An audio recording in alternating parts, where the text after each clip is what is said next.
Welcome, everyone. Here's our Hello from the Fellows discussion, a fireside chat to share Dr. Walker's advice for those in the Doctor of Executive Leadership program at the University of Charleston. Good afternoon, Dr. Walker. Thanks again for being with me this afternoon. Being that we've finished the first quarter of the year, we haven't seen everybody for 3 months. It's been since January we were back at the university. I thought we'd have a discussion just like we were with year two students again going through the DEL program. So I'd like to start off earlier. We were talking about, we had a pretty long conversation about research methods and having to not just learn about them and who does what in quantitative and qualitative, but how you're really going to need to be, you're going to gravitate towards one of these types of research methods, if you will. And you had shared with me that research methods, and there's no way I could come close to it, but I'd love for you to share the story. You were talking about to think of research methods kind of like the branches of anthropology. Yeah. But there is a connection between our thinking about research methods and leadership methods, because there are different kinds of leaders, and early in your education, you learn about these different styles of leadership, and you weave through those and come up with some combination that works best for you at one point, but it might be a different combination of leadership that would work in another situation. Well, similarly, it is with research. And one of the things that happens, particularly I've noticed it in anthropology, but it's rampant, I think, in most disciplines, is that there are subspecialties in the field. In some fields, it's a theoretical physicist and an experimental physicist. Or, there may be various kinds of people that are doing various aspects of a field. Well, in anthropology, there are several kinds of areas. And of course, each person in those areas they've gravitated toward them.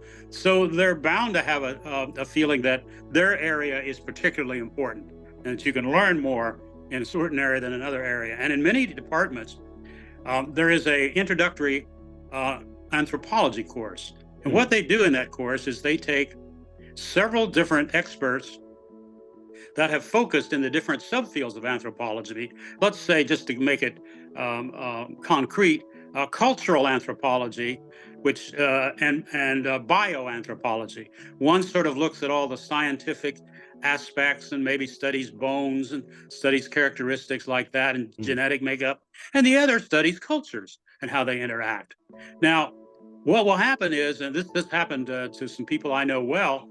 They went into a department that's very good in anthropology, and they heard the first section, then the second section, and the third section, and each time the person in the section almost became a propagandist for their area. It would be like somebody said, "Well, qualitative is the only way to do it," and the other person would say, "Well, but no, quantitative is the way to do it." And what the students realized, sitting there and listening, these are new persons in the field, they could see how if you put it all together and you were it's like looking at different perspectives in a detective story and putting the clues together to help you in ways that no one clue could. And it's similar that way with regard to research as it is in something like anthropology. Think of it this way. Suppose you were trying to describe an elephant. And one person said, "Well, length is the way to do it."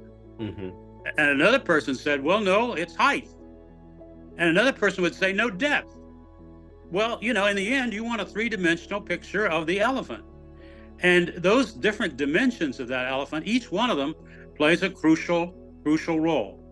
So it is with research.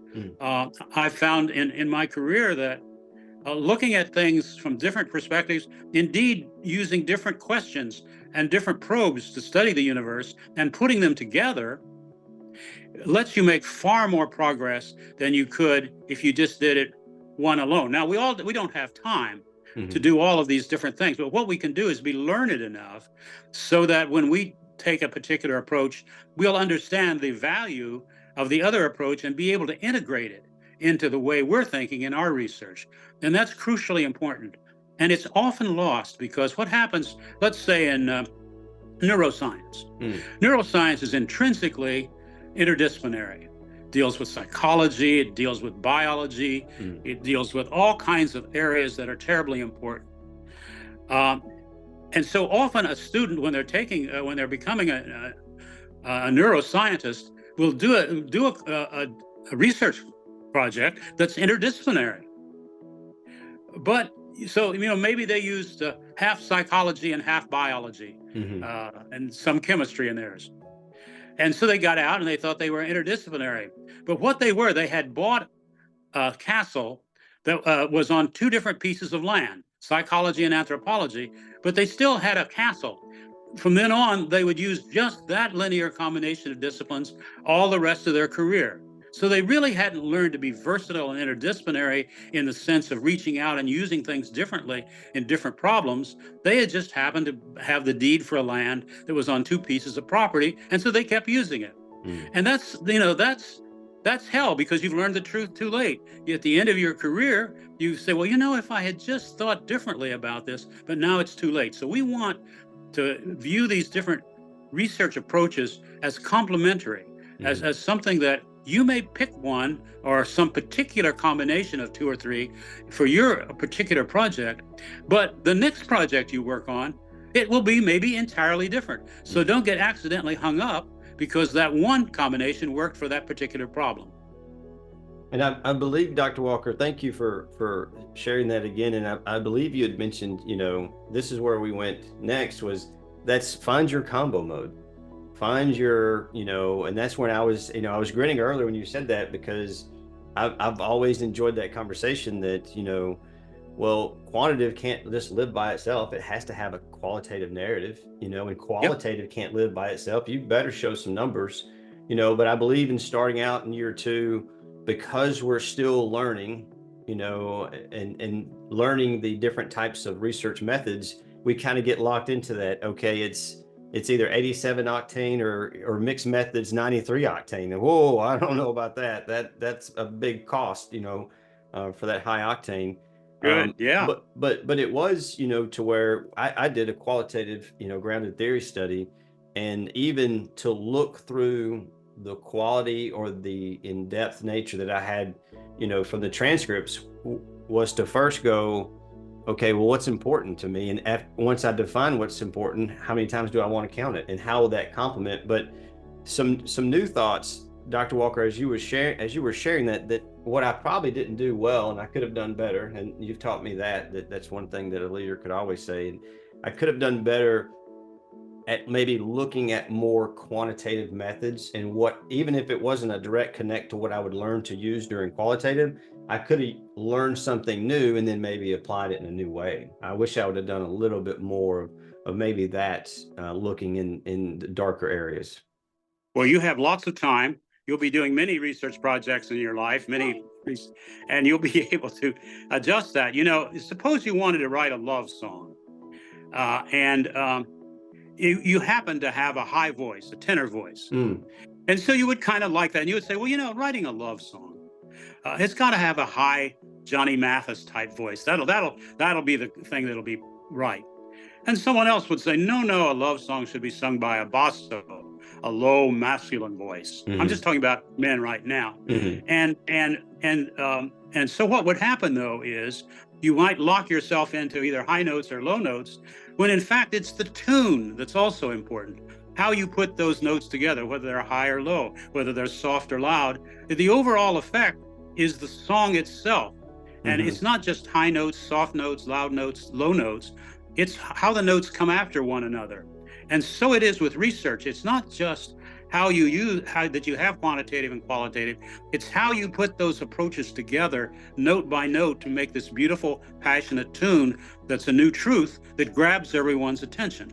And that's where the power of having these various different modes is important from the get-go.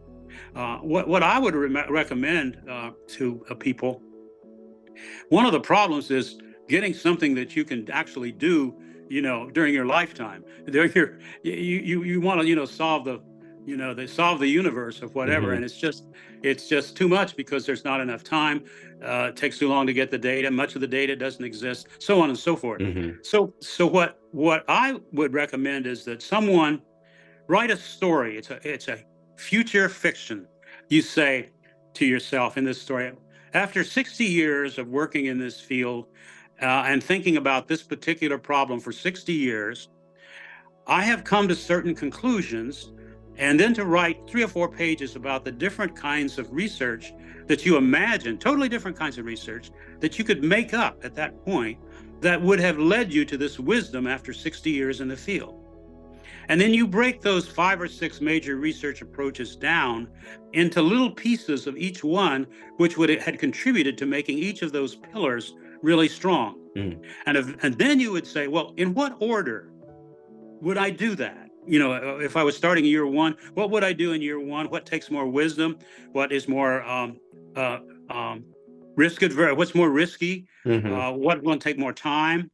And you would put them together and you would make this outline, having talked to your advisor and other people about it. And then at one point you would pick something that if you had been suggested to you at the beginning, you would have said, no, that's too trivial. That's not worthy of a research topic. I want to do something important. Mm-hmm. But then you would see, having gone through this exercise, that this was one of the foundations and pivotal of all this other great work that would come. And so it wasn't too little for you.